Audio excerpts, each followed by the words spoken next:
नमस्ते, मैं हूं संध्या सिसोदिया और आज हम पढ़ेंगे कक्षा 10 का विज्ञान विषय का पाठ 11 मानव नेत्र तथा रंग बिरंगा संसार। आज हम वस्तुनिष्ठ प्रश्नों की तैयारी करेंगे त्रैमासिक परीक्षा के लिए। आइए देखते हैं किस तरह के प्रश्न आते हैं वस्तुनिष्ठ प्रश्नों में। तो सही विकल्प चुनने के लिए आपको आते हैं, पहला क्वेश्चन ही आपका रहता है सही विकल्प का, जिसमें एक प्रश्न के आपको 4 विकल्प दिए होते हैं उत्तर के लिए।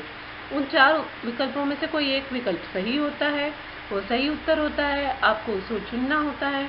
उसी तरह के प्रश्न हमने यहाँ आपके लिए रखे हैं। ये बहुत इंपॉर्टेंट क्वेश्चन हैं, तो आप एग्जाम से पहले एक बार जरूर पढ़ें।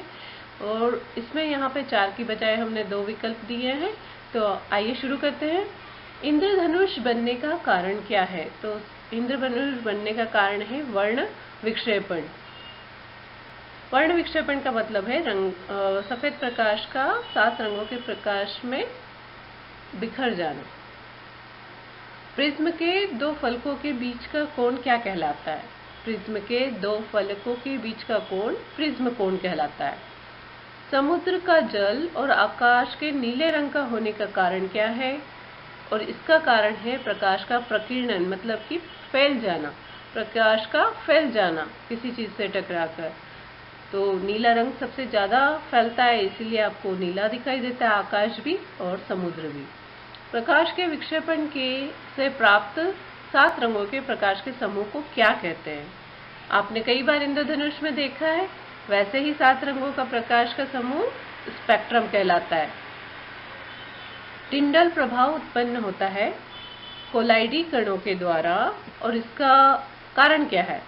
इसका कारण है प्रकाश का प्रकीर्णन। कोलाइडी कण क्या करते हैं? जब प्रकाश इनसे गुजरता है तो वो प्रकाश का प्रकीर्णन कर देते हैं, इसी को हम टिंडल प्रभाव कहते हैं। मानव नेत्र में प्रतिबिंब कहाँ बनता है? तो मानव नेत्र का सबसे इम्पोर्टेंट पार्ट रेटिना पे ही प्रतिबिंब बनता है, किसी भी वस्तु का जो आप देखते हैं उन सभी वस्तुओं का। निकट दृष्टि दोष के निवारण हेतु किस लेंस का उपयोग किया जाता है? तो निकट दृष्टि दोष के निवारण के लिए अवतल लेंस का उपयोग किया जाता है, और इसमें आपको पास की चीजें तो साफ दिखाई देती है लेकिन दूर की नहीं। मानव नेत्र में कौन सा लेंस पाया जाता है? तो मानव नेत्र का लेंस उत्तल लेंस है, जो बीच से मोटा और किनारों से पतला होता है। ऐसे आप उत्तल लेंस को पहचान सकते हैं। अभिनेत्र लेंस की फोकस दूरी में परिवर्तन किया जाता है, पुतली के द्वारा या पक्षमाभि पेशियों के द्वारा? तो आप कहेंगे कि पक्षमाभि पेशियां ही अभिनेत्र लेंस की फोकस दूरी में परिवर्तन करती है, यानी कि जो आपके आंख का लेंस है उसकी जो फोकस दूरी है उसमें परिवर्तन करने का काम पक्षमाभि पेशियों का है, ताकि आप पास की और दूर की वस्तुएं दोनों ही आसानी से देख सकें। अब दूसरे तरह के एक और वस्तुनिष्ठ प्रश्न होते हैं, एक वाक्य में उत्तर दीजिए। तो हम इनकी भी प्रैक्टिस कर लेते हैं। आइए देखते हैं कि कौन से क्वेश्चन हैं। पहला क्वेश्चन है, स्पष्ट दृष्टि की न्यूनतम दूरी कितनी होती है? तो स्पष्ट दृष्टि की न्यूनतम दूरी 25 सेंटीमीटर होती है। जब भी कोई चीज आप पढ़ रहे हैं, देख रहे हैं, अगर वो 25 सेंटीमीटर की दूरी पे है आपकी आंखों से, तो वो आपको एकदम सही दिखाई देती है, अगर आपको कोई दृष्टि दोष नहीं है तो। दूसरा क्वेश्चन, प्रिज्म द्वारा किस रंग के प्रकाश का विचलन सबसे अधिक होता है?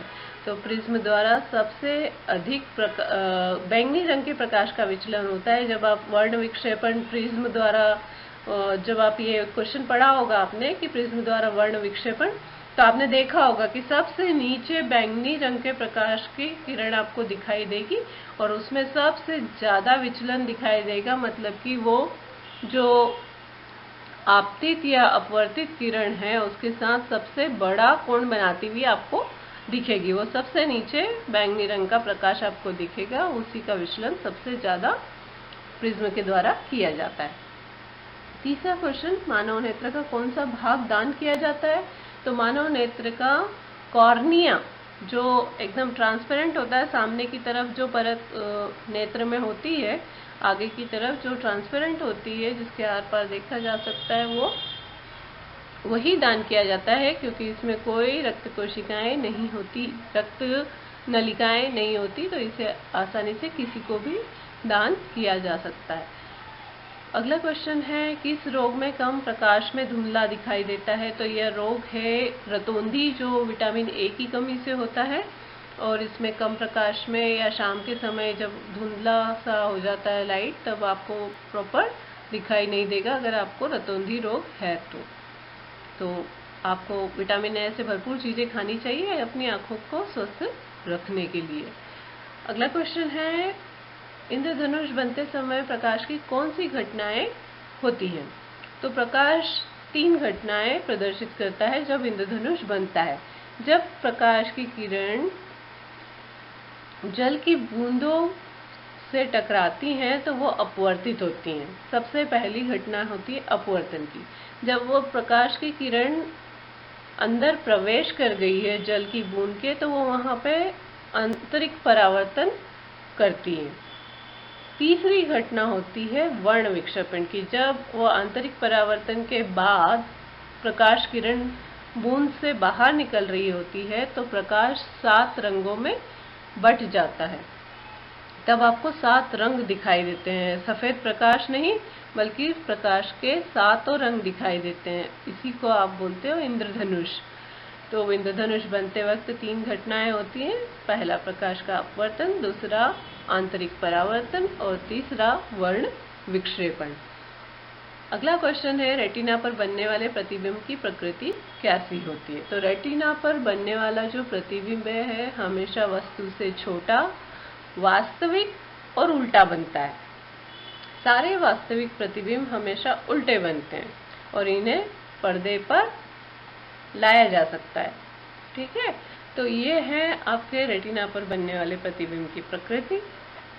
अब अगला क्वेश्चन है, दूर दृष्टि दोष युक्त नेत्र में प्रतिबिंब कहाँ बनता है? तो सामान्य रूप से तो जो स्वस्थ आंखें हैं उनमें रेटिना पे प्रतिबिंब बनता है, लेकिन दूर दृष्टि दोष में जब आपका नेत्र में अगर दूर दृष्टि दोष है तो प्रतिबिंब बनेगा रेटिना के पीछे, और अगर निकट दृष्टि दोष है तो रेटिना से पहले ही प्रतिबिंब बन जाता है।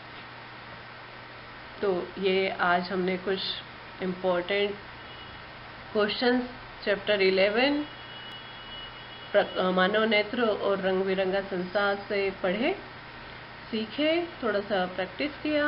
आप इसको 1-2 बार पढ़ेंगे तो आपको सारे ही क्वेश्चन याद हो जाएंगे, लेकिन एग्ज़ाम के लिए समय कम बचा है तो आप जल्दी करेंगे। हम फिर मिलेंगे एक और वीडियो के साथ। तब तक के लिए नमस्कार, धन्यवाद। और हाँ, अगर आपको ये ऐसे वीडियो पसंद आते हैं, अगर आपको और भी ऐसे वीडियो चाहिए तो please like, share and subscribe and don't forget to hit the bell icon. उससे आपको जब भी कोई नया वीडियो आएगा तो आपको नोटिफिकेशन मिल जाएगा। फिर मिलते हैं, तब तक के लिए नमस्कार।